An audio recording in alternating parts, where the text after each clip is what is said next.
वाटते की पुणे शहरामध्ये कोणत्याही परिस्थितीमध्ये नुसते ग्रेड सेपरेटर फ्लायओव्हर करून चालणार नाही. त्यापेक्षा मला वाटतं की पुणे शहरामध्ये येणारी जी मूळ मोठी वाहतूक आहे, उदाहरणार्थ एस टी, ह्यांच्यासाठी शहराच्या चारही दिशेला एस टी डेपो होणे गरजेचं आहे. त्यामुळे कात्रज, आपल्या उरळी कांचन, इकडं विश्रांतवाडी आणि या बाजूला बाणेर, ह्या चारही दिशेला महानगरपालिकेच्या मोठ्या प्रमाणात ॲम्युनिटी स्पेसच्या जागा आहेत. याच्यामध्ये जो स्वारगेटचा डेपो हलवला त्या चारही दिशेला जाणाऱ्या गाड्या ह्या चारही दिशेवरून जाऊ शकतात. एक एस टी म्हणजे साधारण 3 4 व्हीलर होतात.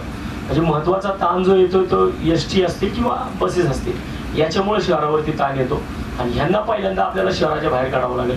कारण पूर्वी स्वारगेट हे हब होतं, त्यामुळं इथून तिथून सगळीकडे येणारे लोक स्वारगेटला या करायचे. परंतु आता एका घरामध्ये साधारण 2 3 4 व्हीलर झालेले आहेत. त्यामुळे लोक ज्या त्या भागातले लोक जिकडे तिकडे जाऊ शकतात. त्यामुळे किती वर्ष आपण फ्लायओव्हर्स, ग्रेड सेपरेटर्स या गोष्टी करत बसणार. दुसरा विषय सार्वजनिक वाहतूक व्यवस्थेचा. सार्वजनिक वाहतूक व्यवस्थेमध्ये जो PMPMLचा विषय आहे, आत्ताच अण्णांनी सांगितले की 300 350 बसेस याच्या माध्यमातून आपण PMPMLच्या माध्यमातून आपण केंद्र सरकारने आपल्याला दिल्या. परंतु मला याच्यामध्ये एक महत्त्वाचा विषय सांगावासा वाटतो की 300 350 बसेस आपण घेतल्या, अजून सुद्धा 300 350 बसेस आपण घेणार आहे. परंतु ह्या बसेस केंद्र सरकारने घेत असताना महानगरपालिका म्हणून या बसेस लावण्याची व्यवस्था काय, की आज ह्या ज्या बसेस आहेत, तुम्ही आमच्या कात्रज भागामध्ये या 4 PMPMLचे डेपो आहेत माझ्याकडे. प्रत्येक रस्त्यावरती PMPMLची एक गाडी तुम्हाला मोठ्या मोठ्या लाईनी लागलेली दिसते. आपण नुसत्या बसेस घेऊन त्या बसेस उभ्या करण्यासाठी आपण कुठं पार्किंग करणार आहे का नाही? आपण नुसते ठेकेदार पोचणार आहे का? ठेकेदारांसंग जे PMPMLचा MOU झाला त्याच्यामध्ये प्रत्येक ठेकेदारांनी त्याचा PMPMLचं स्वतंत्र त्यांनी पार्किंग करणं गरजेचं आहे. परंतु असं पार्किंग न होता प्रत्येक ठेकेदाराच्या गाड्या आहेत त्या भागामधल्या रस्त्यावरती उभ्या आहेत. आज हा प्रश्न आमच्या उपनगरामध्ये पाहिला तर सकाळी फुटपाथवरती गाड्या उभ्या असतात, तिकडून त्या प्रत्येक गाड्या एवढ्या दयनीय अवस्थेमध्ये आहेत की त्यांचे प्रत्येकाचे ऑइल लिकेजेस तिकडे रस्त्यावरती असतात. फुटपाथवरती लोकांचं पावसाळ्याच्या टायमिंगमध्ये प्रचंड मोठ्या प्रमाणात लोक तिकडं घसरतात, त्यांना ॲक्सिडेंट होतात चालताना. म्हणजे फुटपाथवरती या बसेस उभ्या असतात. ह्या बसेससाठी आपण नुसत्या बसेस घेऊन उपयोग नाही आहे, बसेस घेतल्या तर त्यांचा यार्ड सुद्धा आपल्याकडे असला पाहिजे. दुसरा विषय पाणी प्रश्नाचा. पाणी प्रश्न आज इतकी वर्ष झाली आपण खडकवासला या धरणावरती आपण अवलंबून आहोत. आता कुठंतरी भामास्केरचं काही प्रमाणात पाणी आपल्याकडे येऊ लागले.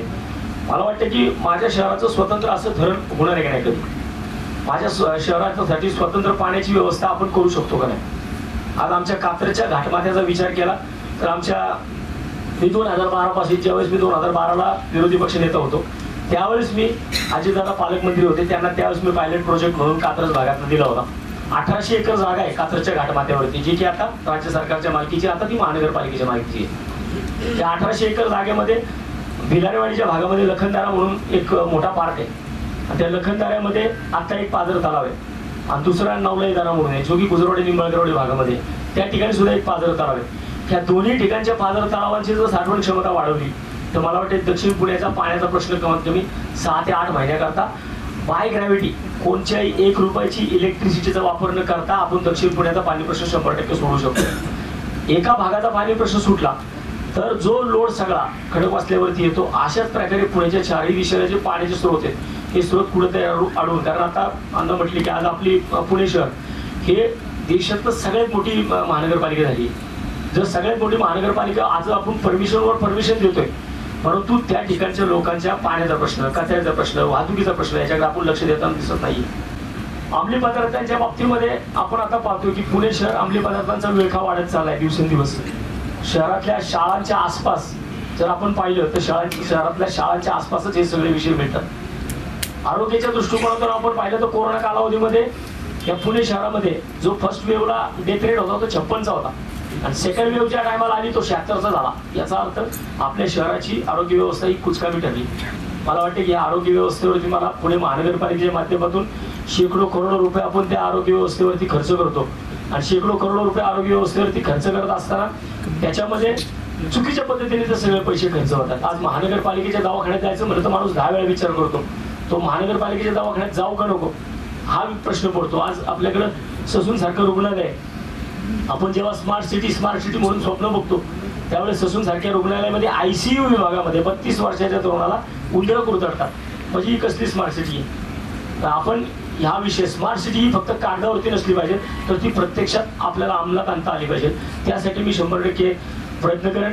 मोशी न्यूज नेटवर्कसाठी मोहित शिंदे, पुणे.